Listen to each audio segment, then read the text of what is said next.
Buenas a todas, a todos, espero que estén muy bien. Y aquí vamos a comenzar con un libro, con un texto dentro del libro. El libro es este, de Sigmund Freud, de obras completas, El porvenir de una ilusión, El malestar de la cultura y otras obras. Es el tomo 21 de Sigmund Freud. Y el texto que vamos a trabajar es El malestar en la cultura. Es un texto realmente muy lindo de leer y de apreciar. Y vamos a comenzar deteniéndonos en el título, el malestar en la cultura. Esto ya nos está diciendo que en toda cultura, en todo sujeto que vive dentro de la cultura, saben que nosotros somos sujetos, somos animales, pero dentro de los animales tenemos la característica de ser animales sociales, animales culturales. En el sujeto no hay nada de natural, ¿no? Estamos absolutamente atravesados por la cultura. Y habla de un malestar.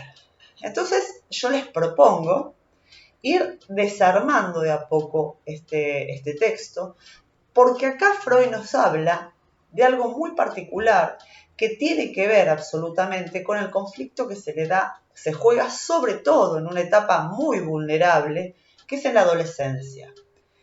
Entonces, vamos a ver qué pasa y qué es lo que dice Freud en relación a las adicciones. Vamos a comenzar y voy a tratar de leerlo, de ir leyendo algunas partes y de ir explicando algunas partes para que se pueda atravesar mejor y enfrentar mejor la lectura de este texto, que cuando leen a Freud ya han leído otro texto de Freud, que es el ensayo 2, ¿no? Sexualidad infantil. Tienen que tener en cuenta, primero, lo que les digo siempre, la contextualización, en qué momento histórico escribe esta obra, por un lado, y por otro lado, en la terminología. La forma de escribir de Freud es muy típica de la época en que escribe Freud.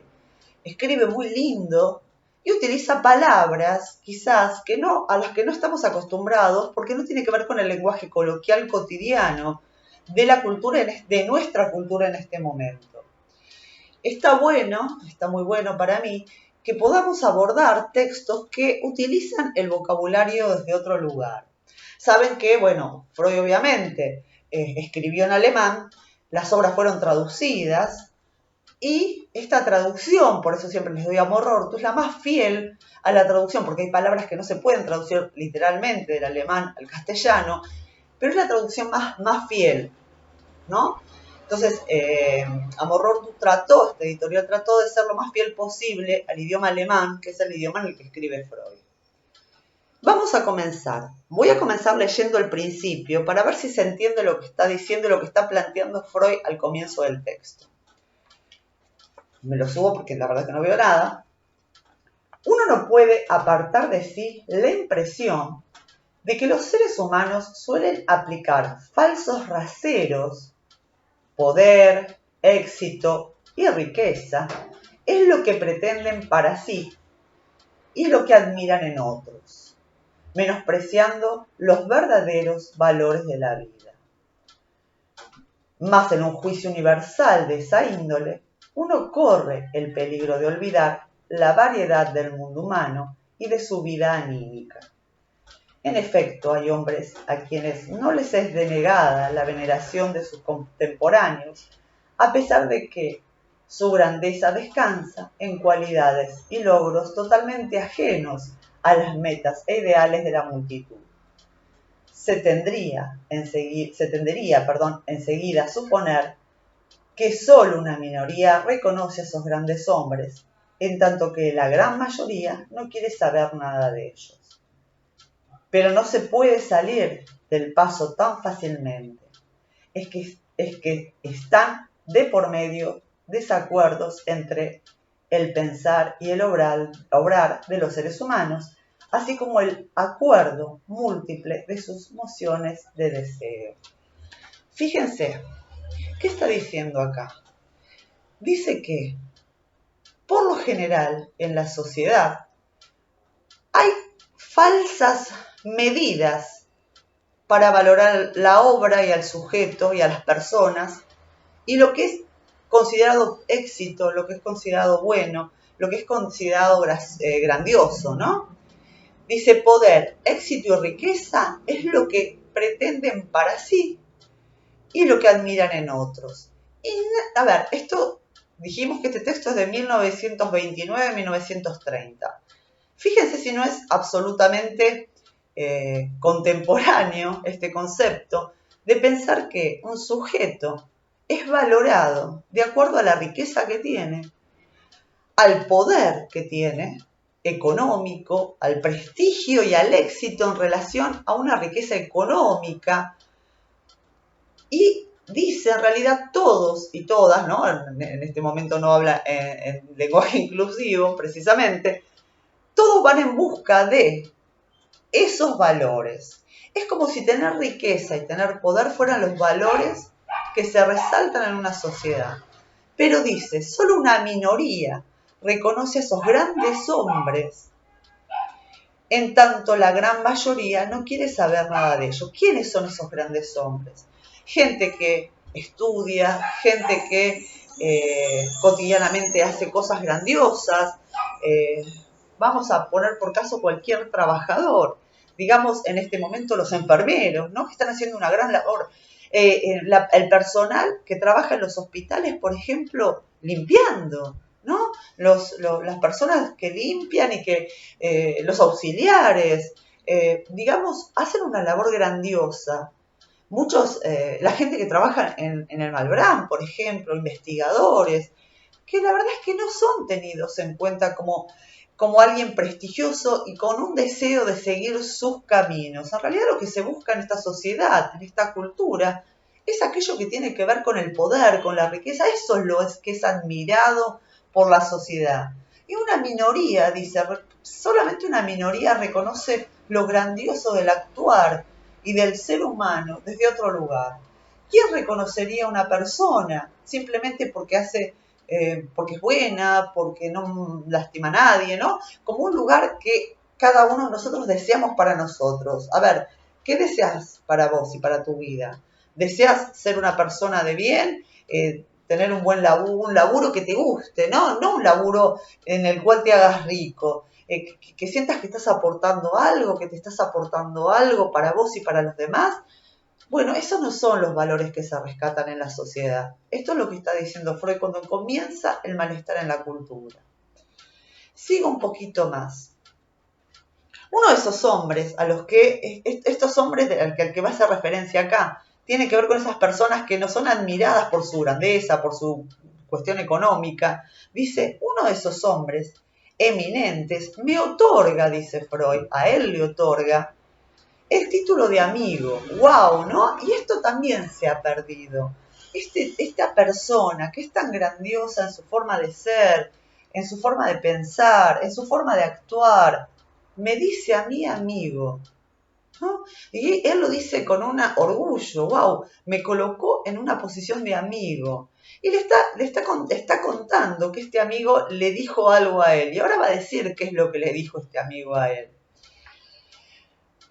Me otorga el título de amigo en sus cartas. Acuérdense que ellos se hablaban por cartas, no había WhatsApp, no había internet, no había nada de esto, ¿no? Yo le envié mi opúsculo, o sea, mi trabajo, dice Freud, que trata a la religión como una ilusión. Y acá hace alusión al texto que también está en este libro, que es Porvenir de una ilusión, el anterior.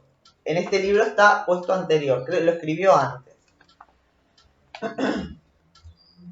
Y él respondió que compartían todo mi juicio acerca de la religión, hizo todo un análisis sobre la religión que les recomiendo si algún día les gusta, les atrapa leer lo que dice Freud en relación a las religiones.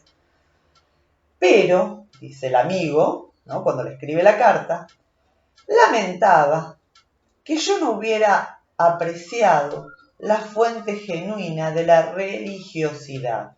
Es, me decía, dice Freud, un sentimiento particular, que él mismo no suele abandonarlo nunca, que le ha sido confirmado por muchos otros y se cree autorizado a suponerlo en millones de seres humanos.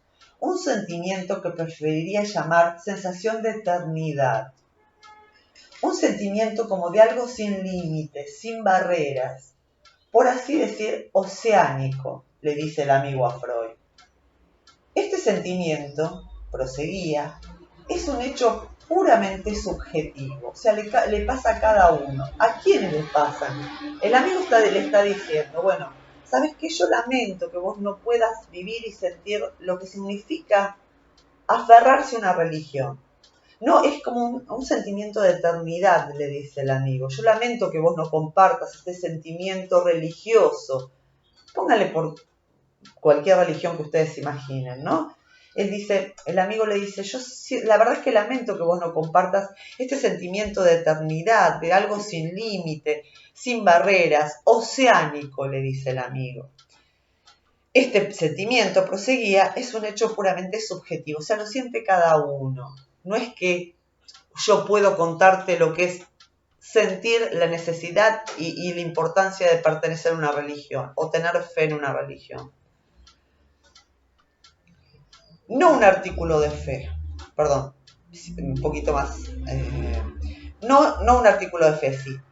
De él no emana ninguna promesa de pervivencia personal, pero es la fuente de la energía religiosa que las diversas iglesias y sistemas de religión captan, orientan por determinados canales y sin duda también agotan. Solo sobre la base de ese sentimiento oceánico es lícito llamarse religioso, aun cuando uno desautorice toda fe y toda ilusión.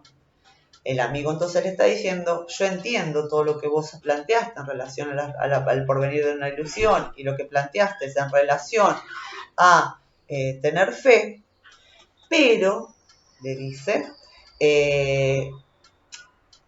comparto, está muy bien lo que vos estás planteando, pero sentir fe y ser parte de un sentimiento en alguna religión implica algo que vos no pudiste vivir porque se vive subjetivamente. Seguimos un poquitito más y dice, esta manifestación de mi verdadero amigo, dice Freud, que además ha hecho una ofrenda poética al ensalmo de esa ilusión, me deparó no pocas dificultades, dice Freud. Yo no puedo descubrir en mí, dice Freud, ese sentimiento oceánico. ¿Qué está diciendo Freud acá? Yo la verdad es que no siento eso, nunca me pasó. La verdad que lo admiro que alguna persona pueda sentir esto. No es lo que me pasa a mí, dice Freud. No es cómodo elaborar sentimientos en el crisol de la ciencia. ¿Qué quiere decir esto? No me pasa a mí, porque realmente yo soy científico. O sea, él se reconoce a sí mismo como una persona de ciencia, por lo tanto no puede basarse y agarrarse de sentimientos oceánicos de fe, sino que necesita la experiencia empírica que le propone el método científico. Dice, yo no me puedo sentir de esa manera, lo admiro, pero no puedo sentir eso porque yo soy científico. Esto es lo que está diciendo Freud. Avanzamos un poquitito más, dice, me temo que el sentimiento oceánico habrá de hurtarse del sentimiento de semejante caracterización. No queda otro recurso que atenerse al contenido de representación que mejor se aparee asociativamente con tal sentimiento. Si he entendido bien a mi amigo, él quiere decir lo mismo que un original y muy excéntrico literato, sí, muy bien dije que, y muy excéntrico literato brinda como consuelo a su héroe frente a la muerte libremente elegida. Y acá hay una frase que creo que es lo que encuadra todo el trabajo del malestar en la cultura. Tomo una frase de un literato, ¿no? Diciendo, este sentimiento oceánico es algo parecido a lo que este poeta plantea en una obra. Y dice exactamente, de este mundo no podemos caernos. Fíjense, de este mundo no podemos caernos. ¿Qué está diciendo? Una vez que nosotros llegamos al mundo, estamos acá. Pero ¿qué pasa? Estamos acá, no nos acordamos, ¿no?, si pasó algo antes de que fuéramos gestados y no sabemos qué va a pasar después de nuestra muerte. Lo único que sabemos es que una vez que llegamos al mundo, estamos acá y no nos podemos caer. ¿Esto qué plantea? Plantea el sentido de la vida. Dice, a ver si lo encuentro más abajo, o sea, un sentimiento de atadura indisoluble, de la copertenencia con el todo del mundo exterior. Me inclinaría a imaginar que para mí ese sentimiento tiene más bien el carácter de una visión intelectual, no despojada, por cierto, de un tono afectivo.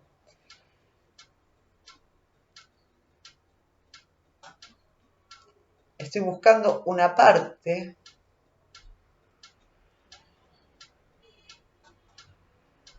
esperen, que quiero plantearles una parte que me parece muy interesante. Habla todo del enamoramiento y lo que significa el enamoramiento. Bueno, no lo encuentro en este momento, pero Freud plantea en el texto, dice en este texto, si uno se preguntara, ¿no?, ¿qué tenemos en común? Y si yo les preguntara a ustedes, ¿qué tenemos en común nosotros, los chinos, los japoneses, los norteamericanos, las personas que viven en una aldea, las comunidades aborígenes? ¿Qué tenemos en común todos y todas? ¿Qué es lo que sí tenemos en común? ¿Qué es lo que a todos y a todas nos atraviesa como algo en común?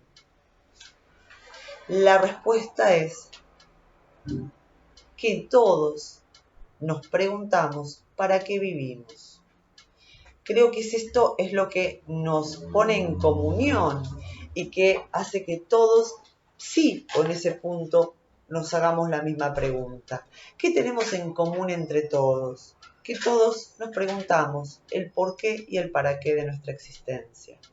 Esto es algo que trabaja y que marca la obra de Freud en este malestar en la cultura. Esperen que voy a enchufar la compu, acá no hay batería, y seguimos. A ver si encuentro el párrafo, a ver.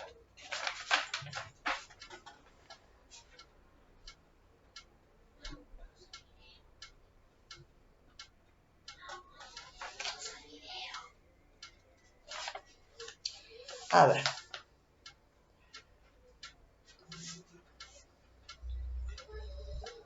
Habla muchísimo de la religión, habla de, por ejemplo, otros trabajos en los que él había trabajado,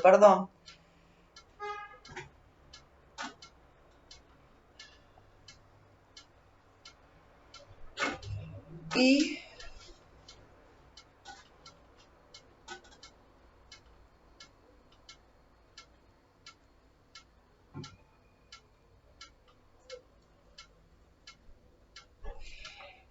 lo que trata de explicar en esta primera parte del malestar es que la religión, de alguna manera, da respuesta a para qué vivimos. Cosa que en ningún otro lugar podemos encontrar esta respuesta. Y dice, esto es alentador para el sujeto que tiene fe. Lamentablemente yo no lo puedo sentir. Esto es alentador para las personas que tienen fe porque, ¿qué plantea la religión? Cualquier religión, y esto es común a todas. Lo que plantea la religión precisamente es que nosotros vinimos a este mundo con un objetivo. Para eso vinimos. Algunos dicen que reencarnamos, otros dicen que tenemos que venir a pagar culpas porque hemos hecho algo que está mal. Algunas otras plantean que venimos para enseñarle a un otro o para ser enseñados por un otro, pero que en definitiva todas lo que plantean es que si nosotros hacemos bien las cosas, ¿sí? De acuerdo a cómo las tenemos que hacer, en algún momento, y esto nos da una idea de un para qué y un por qué, en algún momento nosotros, si cumplimos con todo, vamos a ir a un lugar mejor. O sea, nos promete una salida a un lugar mejor, a un paraíso, al Edén, bueno, ¿no? A acercarnos a Dios, a estar con Dios de donde nos apartamos. Todas las religiones nos ponen un objetivo, un para qué y un por qué estamos en esta vida y en este mundo. Cosa que ninguno sabemos. Esto es lo que tenemos en común. No sabemos para qué, cuál es la causa y qué venimos a hacer acá. ¿Cuál es el objetivo de vivir? Dice Freud, las religiones te dan el objetivo. Las religiones te dicen para qué. Esto es buenísimo, dice, ¿no? Porque vivir pensando que en realidad hay un más allá, hay un para qué. Si yo hago bien las cosas, logro, ¿no? Llegar a algún lado. Si yo me muero, no se termina mi vida, sino que mi vida continúa. ¿No? Algo que nos angustia muchísimo a todos es pensar en el momento de la muerte, porque el momento de la muerte sería la nada misma. Bueno, la religión viene a ponerle figura a la nada misma, le viene a dar un sentido a la nada misma que es la muerte. Y dice, la muerte es porque cuando morís vas a ocupar un lugar mejor que el que este mundo te está proponiendo. Por lo tanto, la religión te da un sentido. Freud dice, lamentablemente, yo no puedo encontrar este sentido porque no soy un hombre de fe, soy un hombre de ciencia. Por lo tanto, si no me puedo quedar en la fe de que va a ser para algo, cuando no lo sé, porque no está comprobado. Si yo no lo puedo comprobar, no puedo creer, dice Freud. Pero las religiones ofrecen esta oportunidad. Digamos que cuando nosotros estamos en el medio del océano, que sería nuestra vida, en esta vida, ¿no? El caer, hemos caído en este mundo y estamos en medio del océano, la religión te dice que si nadas para allá, vas a llegar a la orilla y te vas a salvar. Nos promete una salvación eterna, nos dice hacia dónde tenemos que ir. Si vos no sos religioso, dice Freud, tenés que hacerte preguntas constantes y buscar en otro lado algún tipo de explicación que le dé sentido a la vida. Porque si no, nos quedamos ahogados en la angustia. Entonces, ¿qué sentido tendría la vida para un científico?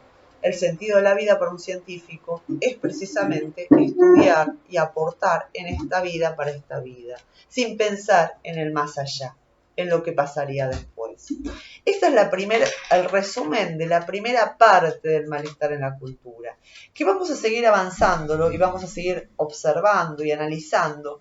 ¿Por qué? Porque después va a plantear el lugar de las adicciones en todo esto. Y acuérdense que hemos visto clases pasadas el lugar que tiene el adolescente en esta sociedad, un adolescente que no le encuentra sentido a nada, una sociedad de adultocéntricas que creen que les hacen creer a los adolescentes que el adulto tiene todo resuelto, que tiene todas las respuestas, cosa que es mentira. Y adolescentes que en esta sociedad no encuentra el sentido del para qué. No hay nadie que experimente más este sentimiento oceánico y esta falta de respuesta que un adolescente. Precisamente porque antes quizás esas respuestas estaban dadas, por ejemplo, con el estudio, con la idea de que si estudias progresás, que vas a, ¿no? Que venían también a darle un porqué y un para qué a la vida del adolescente. En este mundo, en esta sociedad, los adultos no le encuentran el sentido y no pueden mostrarle a un adolescente el sentido cuando todo es inmediatez, cuando todo se basa en la satisfacción del deseo inmediata. Con esto que decía Freud al principio, ¿no? Donde la propuesta del éxito está pegada al poder económico, al poder político, al prestigio que te da aparecer en canales de televisión, ¿no? Está pegada al prestigio, pero no te da una respuesta de un para qué y un por qué uno está en esta vida. Quizás el poder pensar que este por qué, este para qué, en principio tiene que encontrarlo uno. Cuando yo les decía, bueno, me parece que lo importante no es pensar en esta idea utilitarista de estudiar para ganar dinero, de estudiar para que seas alguien, no, el sujeto ya es alguien. La idea es seguir en relación a su deseo, que el deseo no se termine, ir progresando en relación a poder conocer, porque conocer te hace crecer y te hace seguir avanzando. Dejamos acá en relación a esto, vamos a retomar el tema de las religiones, porque después Freud va a plantear algo muy interesante en relación a esta postura infantil de las religiones, y yo quiero acá aclarar que no estoy hablando en contra de ningún tipo de religión, que soy absolutamente respetuosa de la ideología de cada uno y de la fe de cada uno. Freud tampoco, simplemente está analizando el por qué y el para qué, y el lugar que viene, que lo vamos a ver la clase próxima, las adicciones ocupar en este sinsentido que tenemos todos cuando caemos en este mundo, donde cada uno se aferra a lo que puede, pero que en realidad hay una respuesta que jamás ninguna persona puede responder, y es ¿para qué estamos acá?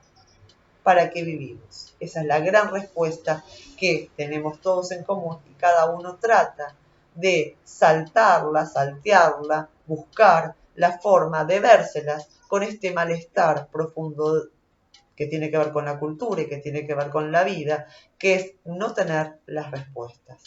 Dejamos acá, no quiero cansarlos más y cansarlas más. Espero que se puedan poner al día con los trabajos en el foro y la clase próxima seguimos trabajando con el malestar. Les mando un beso, espero que lo puedan leer, así podemos avanzar y avanzo con las preguntas y las dudas que tengan ustedes. Un beso y hasta la próxima. Chau, chau.